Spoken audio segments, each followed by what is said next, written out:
Hi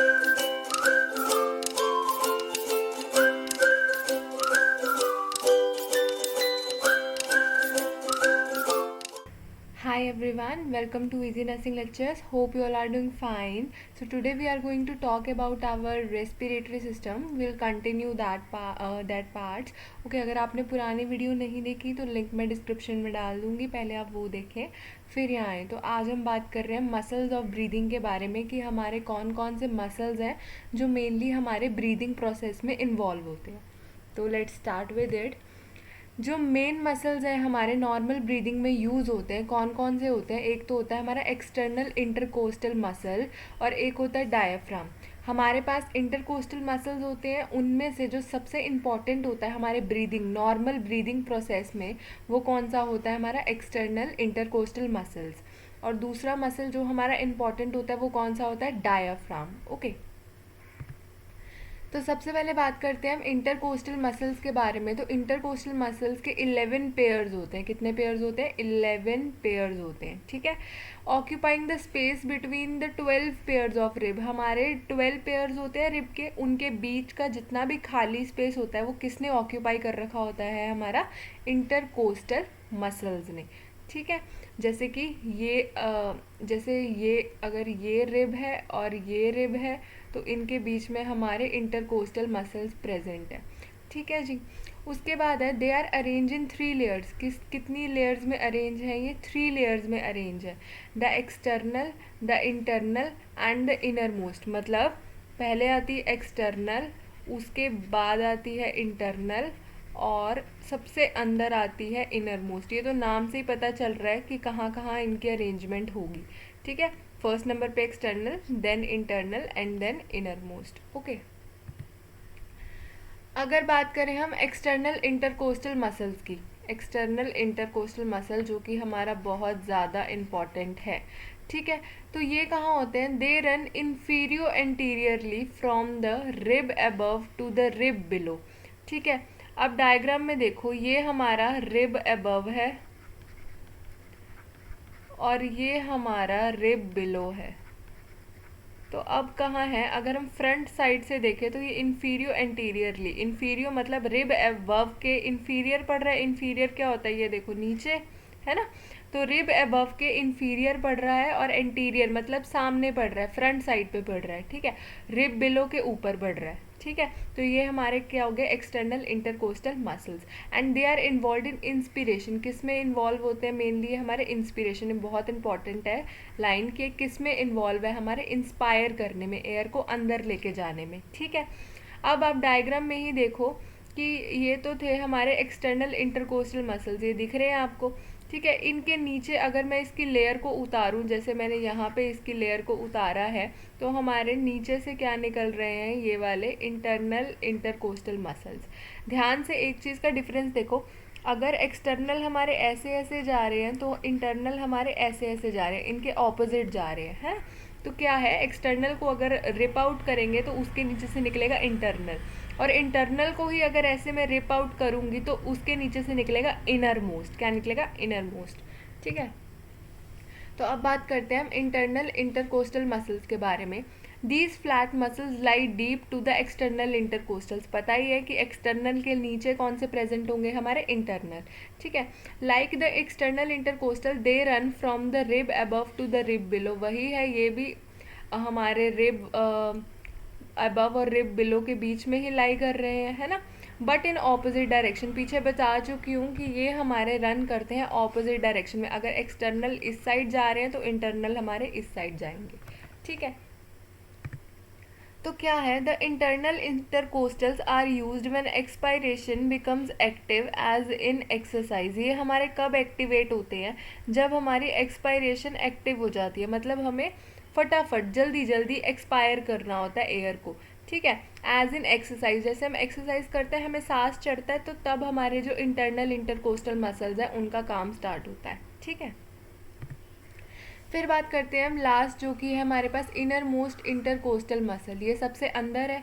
these muscles are the deepest, पता ही है, of the intercostal muscles and are similar in structure to the internal intercostal, बिल्कुल similar होते हैं ये स्ट्रक्चर में, किसके साथ, इंटरनल इंटरकोस्टल मसल्स के साथ। ठीक है, दोबारा रिवाइज करा रही हूँ। बाहर आता है एक्सटर्नल, जो कि हमारे इन्फीरियर एंटीरियर होते हैं। ठीक है, फिर उसके बाद आता है इंटरनल, इंटरनल बिल्कुल एक्सटर्नल के ऑपोजिट होते हैं। ठीक है, और उसके बाद लास्ट हमारे पास आता है इनर मोस्ट, जो इनर मोस्ट होता है वो बिल्कुल सिमिलर होता है हमारा इंटरनल के जैसा। ठीक है, अब बात करें रिब्स की, तो जो फर्स्ट रिब है वो हमारा फिक्स्ड है, जो क्लेविकल के नीचे हमारा रिब पड़ता है फर्स्ट रिब, वो हमारा फिक्स्ड है। ठीक है, तो therefore when the external intercostal muscles contract, तो अब इंस्पायर करना है हमको, सांस लेनी है, तो जो एक्सटर्नल इंटरकोस्टल मसल है वो इंस्पिरेशन में हेल्प करते हैं, वो क्या करते हैं, वो कंट्रैक्ट होते हैं। ठीक है, कंट्रैक्ट रिलैक्सेशन की मूवमेंट होती है, तो एक्सटर्नल इंटरकोस्टल मसल हमारे कंट्रैक्ट हुए, उन्होंने जितने भी अदर रिब्स थे उसको पुल करा towards the first rib, consider this as the first rib. और ये बाकी के जो रिब्स हैं, जब हमारे जो मसल्स हैं वो कंट्रैक्ट होंगे तो वो क्या करेंगे, इसको फर्स्ट रिब की तरफ पुल करेंगे, ऊपर की तरफ। The rib cage moves as a unit, तो ये रिब केज है वो पूरी यूनिट की तरह काम करेगा, अपवर्ड एंड आउटवर्ड, अपवर्ड की तरफ मूव करेगा और आउटवर्ड, तभी हमारी जो चेस्ट होती है वो राइज होती है ना, जब हम सांस अंदर लेते हैं तो हमारी चेस्ट राइज होती है। क्यों? क्योंकि जो रिब केज है वो यूनिट की तरह मूव करके मूवमेंट करता है, कैसे, अपवर्ड एंड आउटवर्ड की मूवमेंट हमें ये शो करता है। ठीक है,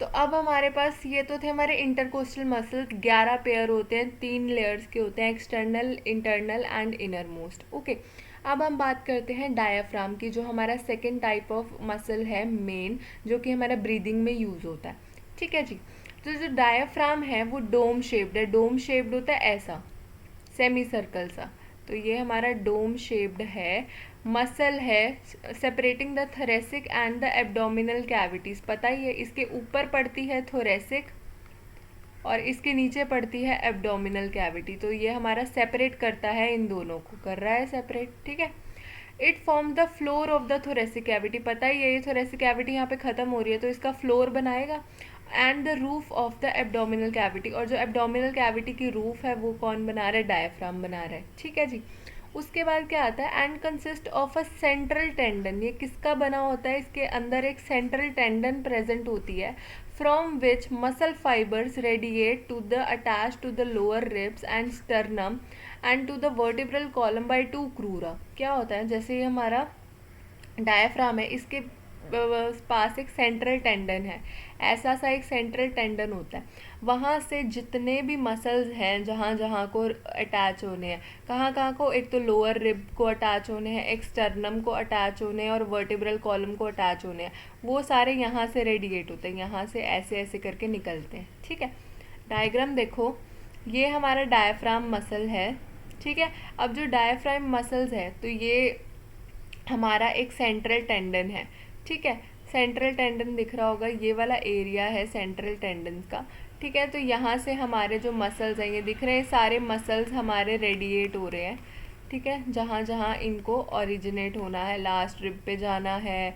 ठीक है, और वर्टिब्रल कॉलम से अटैच होना है। अब वर्टिब्रल कॉलम में लिखा था हमने वर्टिब्रल कॉलम बाय 2 क्रूरा।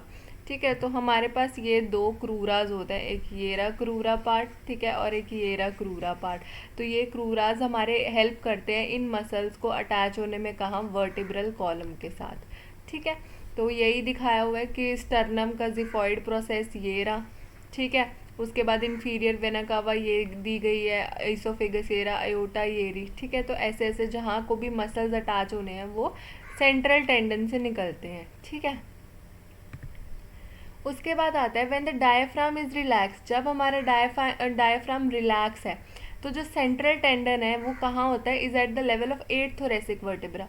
हमने थोरेसिक वर्टिब्रास पढ़े थे कि कहाँ कहाँ कौन कौन से कितने प्रेजेंट होते हैं। ठीक है, तो क्या होता है, सेंट्रल टेंडन, और जब हमारा डायफ्राम रिलैक्स होता है तो जो सेंट्रल टेंडन है वो कहाँ आता है, 8 थोरेसिक वर्टिब्रा के लेवल पर आता है। ठीक है, व्हेन इट कंट्रैक्ट्स, और जब ये कंट्रैक्ट होता है डायफ्राम तो इसके जो मसल फाइबर्स हैं वो शॉर्ट हो जाते हैं और जो सेंट्रल टेंडन है इस पुल डाउनवर्ड, वो नीचे की तरफ आ जाता है जो सेंट्रल टेंडन है, to the level of the 9th thoracic vertebra.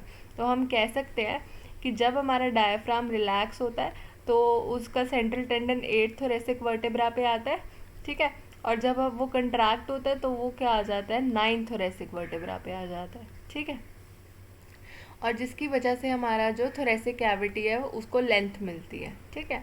Diaphragm को कौन सप्लाई देती है, हमारी फ्रेनिक नर्व होती है वो सप्लाई देती है हमारे डायफ्राम को, ठीक है। रेस्टफुल ब्रीदिंग, जब हमारी बहुत ही क्वाइट ब्रीदिंग चल रही होती है, हम बिल्कुल रेस्ट में होते हैं, तो उसको हम कई बार क्या कह देते हैं, डायफ्रेगमेटिक ब्रीदिंग, क्या बोल देते हैं उसको, डायफ्रेगमेटिक ब्रीदिंग, क्योंकि जो 75% है वर्क इंस्पिरेशन या एक्सपायरेशन का वो कौन करता है, हमारा डायफ्राम करता है, जब हमारी ब्रीदिंग बहुत क्वाइट होती है या रेस्टफुल होती है इस कंडीशन में, तभी हम इसको बोलते हैं डायफ्रेगमेटिक ब्रीदिंग, ओके। फिर क्या होता है, ड्यूरिंग इंस्पिरेशन जब हम सांस अंदर ले रहे होते हैं, जो हमारे एक्सटर्नल इंटरकोस्टल मसल्स हैं और जो डायफ्राम है वो कंट्रैक्ट होते हैं। क्या होता है, जो हमारे एक्सटर्नल इंटरकोस्टल मसल्स हैं, बताया था कि दो इंपॉर्टेंट होते हैं, एक्सटर्नल इंटरकोस्टल और डायफ्राम, ठीक है। तो ये जो हमारे एक्सटर्नल इंटरकोस्टल है और डायफ्राम है, जब हमने इंस्पायर करना है तो वो कंट्रैक्ट होंगे, ठीक है, साइमल्टेनियसली एक साथ, enlarging the thoracic cavity in all direction, top to bottom, side to side, everywhere, जो हमारी थोरेसिक कैविटी को है वो एनलार्ज कर देंगे ताकि ज़्यादा से ज़्यादा एयर हम अंदर एकोमोडेट कर पाएँ, ठीक है।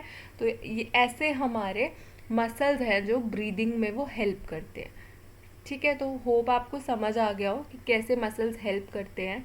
So hope you like the video, ठीक है। एक मैं आपको ये दिखाने लाई थी कि हमने प्रीवियसली पढ़े थे ब्रोंक्योल्स, एल्वेलाइज, ठीक है। तो अगर हम देखें कि कलर्ड स्कैनिंग इलेक्ट्रॉन माइक्रोस्कोप के अंदर अगर हम स्ट्रक्चर देखें तो ऐसा सा दिखता है, ये हमारा ब्रोंक्योल होता है ऐसा सा, ये एल्वेलाई के स्पेसेस दिए गए हैं, जो ब्लैक ब्लैक स्पेस दिख रहे हैं वो एल्वेलाई के हैं, और जो ये आपको वॉल्स दिख रही हैं वो एल्वेलाई को सेपरेट कर रही हैं, तो ऐसा सा दिखता है इलेक्ट्रॉन माइक्रोग्राफ के अंदर, ठीक है। तो hope you like the video and do like and share, subscribe my channel and thanks for watching.